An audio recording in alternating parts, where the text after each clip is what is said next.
I left out the art school when I was 21 and I wanted to go to Holland, the Netherlands. In those days I was just busy painting. You know, when I left the school, I call it the white canvas syndrome. You're leaving the academy, you have no commissions, they don't tell you, let's do this now, a certain motive. And I really a little nervous, the canvas really scared me. But anyway, I spent a period of a lot of drawings. I love drawings. In 1958 I was in Israel, one of my visits, and I would draw people sitting in the Arab cafes and very quick drawings, and I loved doing that. And I loved doing portraits. My first genre was pretty much portraits. Expressionistic portrait, it was always expressionistic. I had a whole period with these expressionist landscapes, and the aggressiveness was coming in. There was like from the sky, it was like there was birds coming, and the birds become very violent. Sometimes it's a part of a story which I talk very little about it because it's very unclear for myself, but I know the things which affected me is the war, and that had a strong effect on me, and that was combined also with the aggressiveness of Vietnam. And I painted that motive.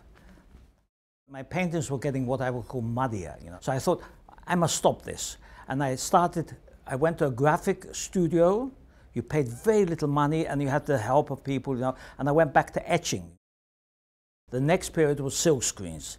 And that I can say, from that period is really my beginning of my own identity. In the 60s, I was also very much, or the end of the 60s, I started getting influenced by the clear-cut work with this mono prints or making multiple prints.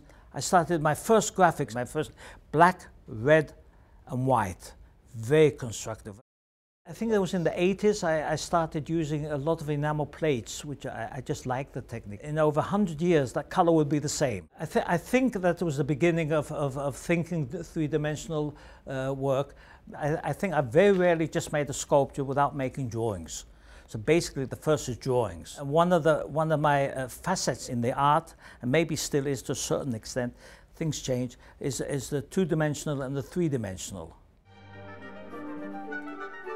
It was a great opportunity to make one large sculpture that I think is 6 meters high, and to memorialize my wife. It's called Megillah S, and it's based on the classical old story of a couple of thousand years ago where Esther saved the Jewish people. And the story of Esther is also on scrolls, either going vertical or horizontal. But this Megillah means literally in Hebrew, in Yiddish means story. And S is not Esther, but S for Saskia, my wife.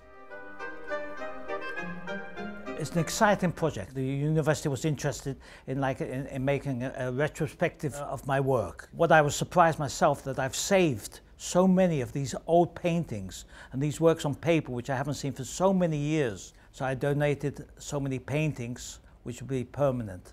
What is great for the Grand Valley State University will have the largest collection of my work ever. So I like it.